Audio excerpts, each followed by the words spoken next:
Good day and greetings from the Great White North. My name is Prickly Poo and welcome to day 313 of a year of change. Originally, I was a little excited about today because as I was getting things ready, this is just to give you an idea how stupid I can be from time to time. I went 313. It's like a little mirror number. I haven't had one of those since, and I started thinking, oh, it would have been 202, and then I stopped and went, 10 days ago, 303, and then 292, 282. Every 10 days we have one, so kind of stupid. But I was very excited just for a little bit, just for a teeny tiny bit. But today I ran across something that I was a little hesitant to actually bring up because normally if I'm going to look at it, we're sort of getting actually on track today because it's a Thursday. Trying to sort of Thursday. Sorry, I'm gonna start over. Thursdays were always sort of a, here's a scientific study or here's, a new news article or something like that. And this is kind of like that, but not exactly.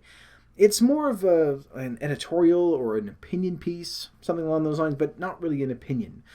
Basically what it is that the article itself was sort of debating whether or not running outside or running on a treadmill is better for you.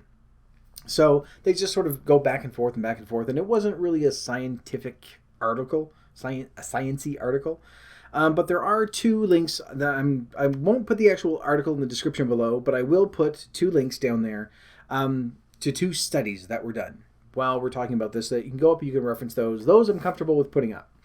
Now, this apparently has been sort of I've had this argument with myself as well that, at some point I'd like to kind of go outside and you think, is it different exercising outside than it is exercising inside? And this primarily, the only thing that I really know is the treadmill. So any of the stuff that we're talking about really sort of pertains to like treadmills or walking, jogging, running, wheeling, biking, whatever it is that you've done that's sort of more of a transportation-ish kind of exercise. So that's what they were looking at. And there are arguments on both, or better yet, arguments on both sides. Now, the only thing that I really know right now is my treadmill. And part of the reason why I enjoy that to start with is because no one can see me. They can't see everything flopping and flying everywhere. I can be as sweaty and gross as I want to be, and I don't have to worry because I just take a shower afterwards. And there are a number of different things. Going outside is more of a self-conscious thing. But earlier on in the week, when I went for a walk, it wasn't an exercise thing. It was just a leisurely stroll. It was really nice. It was a little bit different, and so, I have not really a unique perspective, but I can sort of see both ends of it. Now, there are a number of different things that they were looking at during this article just to sort of say, well, which is better for you, the outside or the inside?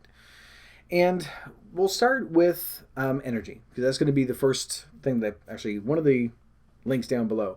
Exeter University had done this experiment saying, okay, people tend to think when you're outside, the terrain is changing, you're going uphill, you're going downhill, you're adjusting, you're moving around people and objects and everything else. So, as opposed to just running flat on a treadmill, obviously you're going to exert more energy outside. So they decided to do a study and take a look and say, all right, well, if we get them to run this distance at this intensity, on a treadmill, do the same thing outside, and then we can measure how much is burned and everything else. In the long run, what they found is that you do actually expend more energy outside than you would on a treadmill. All things being equal, that's what they've come to, that's the conclusion that they came to. But they said if you do an incline as small as 1% on a treadmill, then you will start exerting the same amount of energy. You're going to burn the same number of calories, you're going to sweat just as much, and however many calories that they set them out to burn, going outside as opposed to a 1% incline inside, they even out that way. So in that case, it's sort of, well, there's really no better or worse, option there. The other one that they did, they actually had another study from the University of Singapore, I think. Yes, I think it was Singapore. I know it was Singapore. I just don't know if it was the University of Singapore or a university in Singapore. I'm going to say it's the University Singapore. From Singapore. There we go. And they did this other study because they wanted to know, do people actually, not just the amount of calories that they burn, but do people work harder when they're outside? Because generally when you're going outside, if you're running or jogging or biking or whatever it is, because you're distracted again, and people tend to say that they feel, I don't know, energized or something. Sounds like a shitty thing to say, but I don't know, they become more engaged as opposed to just sort of standing in one spot, staring at the wall, or in my case, a TV screen or a computer screen, and just jogging in place all the time. That they get something more out of it. And they wanted to see if, that encourages people to exercise harder, to push a little bit more. Do they run faster than they would on a treadmill? And what they found is that, not necessarily because it's outside, but when they had them run outside, they measured their speed, their pace, all that stuff, which is exactly the same thing. And then they brought them in and said, okay, we want you to do the exact same amount of exercise that you did outside. Run the same speed, keep your stride the same, all that stuff. And what they found consistently was that when people were on a treadmill, they had this misnomer that they were actually working harder than they actually were. So they would be running at a certain pace and saying, yeah, this is how I was running when I was outside. In almost every single case, they said, no, it's not. You're actually going quite a bit slower than you were outside. So there are going to be a number of different contributing factors to that, so in that case, you kind of think, well, if I'm outside, am I going to work harder? Am I going to, but again, no, not yet, because there's more stuff, because there's more. But wait, there's more. They also took a look at, there was the energy, there was the amount, risk, injury, because they wanted to sort of take a look at all the different facets of this. Now, admittedly, when I'm inside, yes, when you're on a treadmill, you can easily slip, and it just keeps going, and you go up against the wall, and you don't stop. I have a little cord that goes to, there's a little magnetic patch, and as long as I keep it hooked, which I sometimes forget, if it pulls out, then everything just sort of stops. That sounded much sexier than I intended.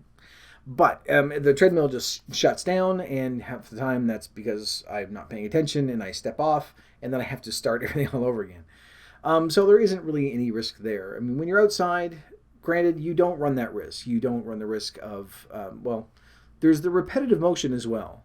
When you're outside, you're constantly adjusting. Because the terrain is changing. Again, there are people around, there are dogs around, and everything else. You're going uphill and down.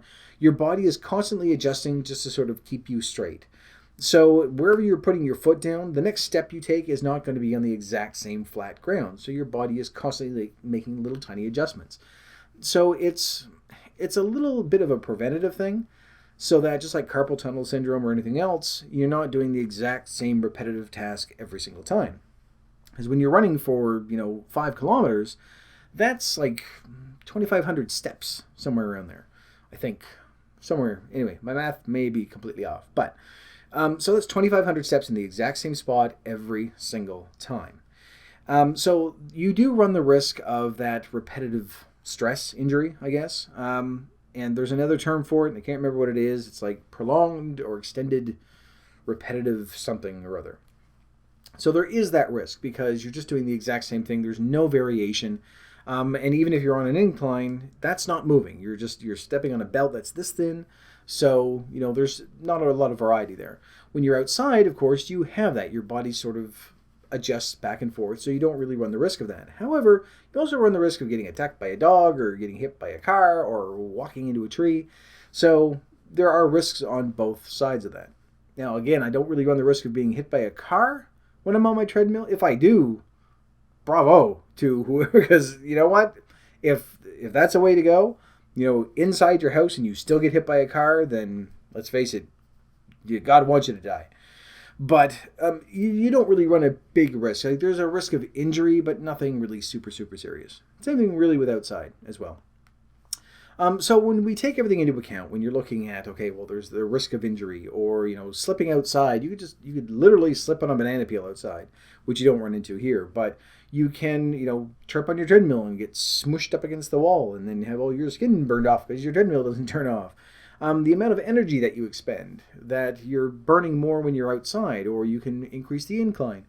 The amount of control, just that alone. Like when I'm inside, I can control the pace, I can control my speed, I can control the length of my stride. There's a lot of stuff that I have a great deal of control over when I'm working on it or when I'm running on a treadmill. When you're outside, and it might just be because I'm simply not used to it, there are too many variables that just when you're exercising, you don't know really how fast you're going, you don't know how far uphill, what the incline is, so you don't have that measure of control, but you're also a little more engaged with your environment so that you're not just sort of staring straight ahead. It's a little more interactive. Is that the word I'm looking for? Anyway, yeah, I do that a lot, but I'm trying to figure out a really good word for it, and then eventually I go, no, it's good enough. Oh, police! I hear police. Can you hear police? I hear police. And they're gone. All right, thank you. So anyway, they took all this into account.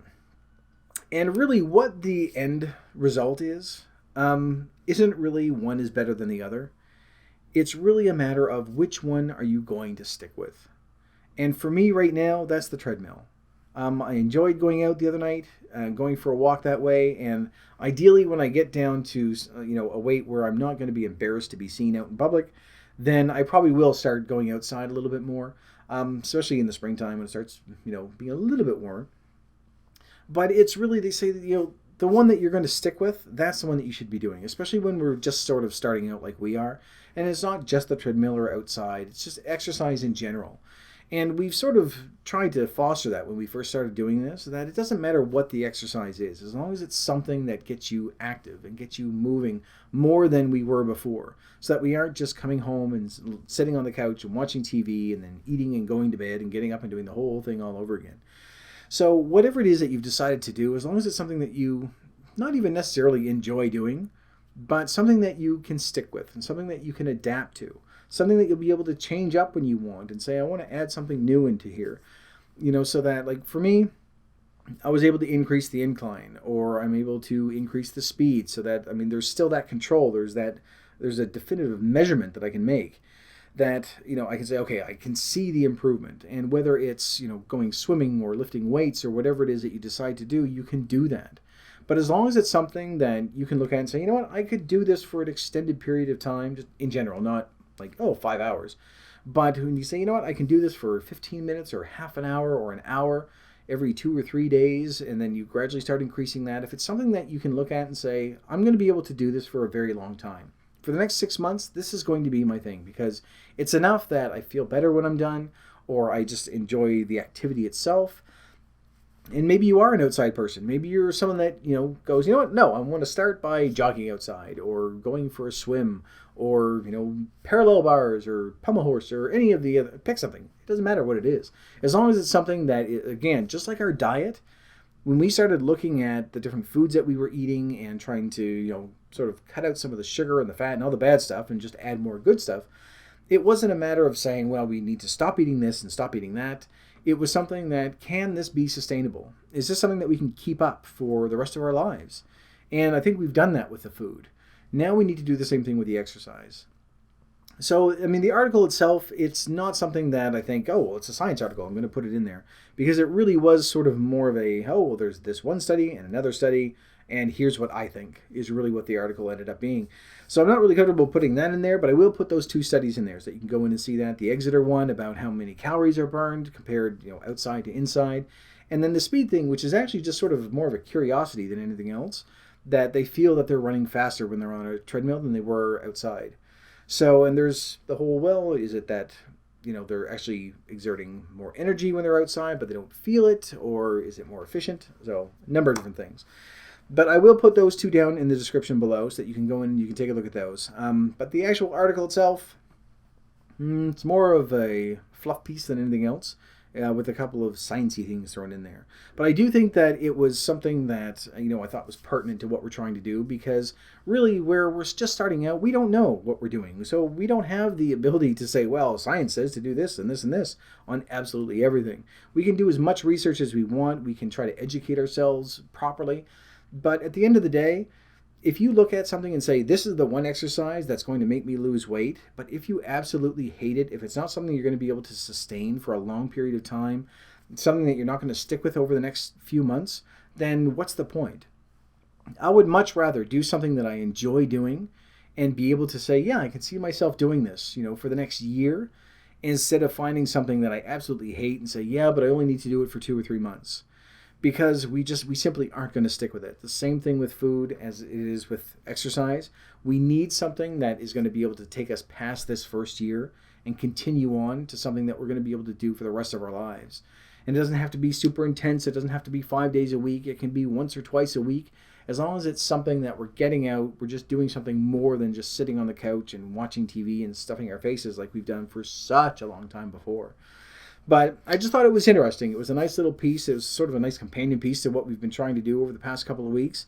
And I wanted to sort of bring the focus back to exercise as well, because I've been all over the place as well. And so it's sort of almost like a regular Thursday again. But not quite, because it's really not a sciencey thing at all. But I will put those two down in there so you can go in and take a look if you want to. And in the meantime, you can sort of make up your own mind as to what you decide that you want to do. If you're an outsidey person, enjoy the outside. If you're sort of a homebody like I am, then we can do it on the inside. As long as we're doing something, it's still making a difference. It's still counting towards our goal, and it's still going to help us get to where we want to be. So, on that happy note, I have nothing really to conclude this. I can't say one way or the other which is better. So I'm going to leave this video here. So thank you very much for watching. If you liked it, please poke the like button for me. And in the meantime, keep yourself warm and fuzzy, and I will see you in the next video. Bye-bye.